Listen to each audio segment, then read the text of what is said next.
Semana passada a gente encerrou uma festividade com o tema do capítulo 4, no versículo 6 de Neemias, que fala sobre a restauração de Israel. Mas todas as vezes que eu me lembro da restauração de Israel, eu me lembro quando Neemias a restaurou, né? E quando ele agora nomeia Esdras escriba para mais uma vez renovar a lei no meio do povo. E é disso que Deus está precisando nesses últimos dias. Irmãos, o poder do clamor. O que é clamar, irmão? Clamar é falar em voz alta. Clamar é chamar a atenção. E o clamor, querido, ele não acontece naturalmente. O clamor, ele vai acontecer todas as vezes que você estiver aflito. Dificilmente, irmãos, você vai conseguir clamar quando tudo está bem.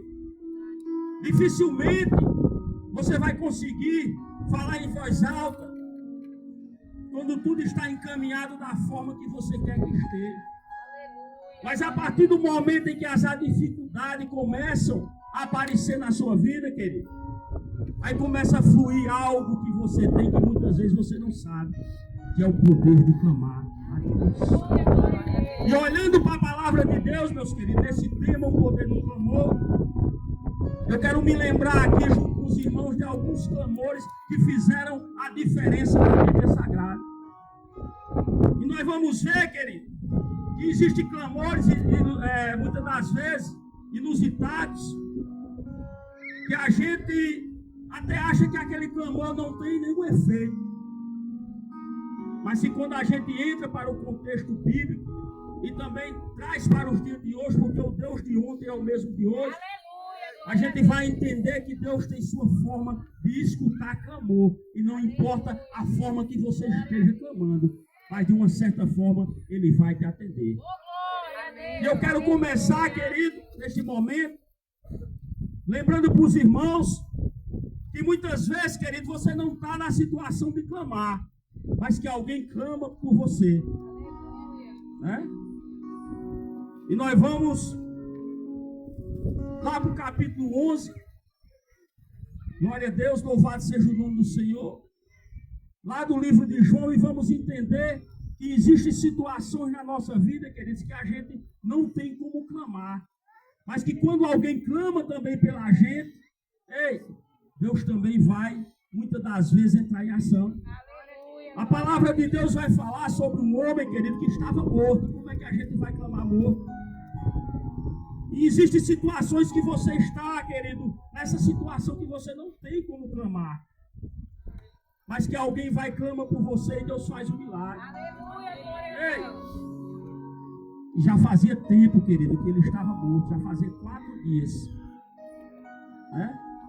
Enquanto estava acontecendo ali aquele ritual fúnebre, né, Jesus estava se encaminhando até Betânia. E a palavra de Deus vai dizer, querido, que Jesus, ele sabia que Lázaro estava doente, mas Jesus, ele não queria atender o clamor na hora da doença, mas Jesus queria atender o clamor depois que ele morresse para fazer um milagre maior. E ali, enquanto acontecia aquele ritual, eu acredito ali que as irmãs de Lázaro, que eram amigas de Jesus, e que sabiam que Lázaro também era amigo do Senhor Jesus Cristo, estavam ali preocupados e clamando: ele tem que vir, ele tem que vir. Ele não chegou, mas porque em algumas ocasiões eles estavam aqui conosco. Mas os discípulos já tinham dito: olha, seu amigo Lázaro, ele está doente. Ele nem havia falecido ainda. Jesus já sabia que ele estava passando por problema. Glória a Deus. E aquele clamor daquelas pessoas, querido, ele foi até o Senhor, porque ninguém quer perder um ente querido. E aquele clamor, ele chega agora até Jesus. E os discípulos agora vão falar para ele como é que a gente vai fazer, como é que a gente vai chegar lá. Ele está doente, é uma dificuldade, e essa doença pode levar à morte. E Jesus vai dizer: olha, essa enfermidade não é para a morte, mas é para o nome do Senhor ser glorificado por Deus. Talvez os apóstolos não tenham entendido o que ele estava falando, mas o que Jesus queria dizer era o seguinte: olha, por meio do que eu vou fazer na vida de Lázaro, muitos também vão professar fé em mim. E vai ficar registrado em um livro até o dia da consumação de tudo. E assim Jesus caminha agora para a cidade de Betânia. E quando Jesus chega na cidade de Betânia, querido, ei, já não existia mais o enfermo, existia ali o morto. Né? E aqueles homens já tinham um sepultado. E bem sabemos, querido, por mais que você goste de um parente seu, mas se você começar a velar ele, de repente você começar a sentir aquele odor, você vai dizer, vamos organizar para levar para enterrar, que não está dando certo não. Né? E assim aconteceu, aquele homem estava já naquele sepulcro, né? Eles já tinham colocado uma pedra naquele lugar. E de repente agora Jesus chega e alguém vai falar assim para ele, olha, se o senhor estivesse aqui, ele não teria morrido. Né?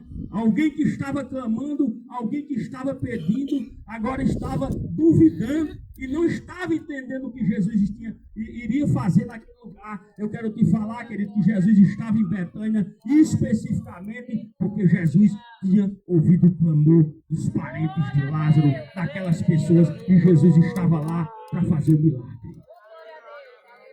Um tipo de clamor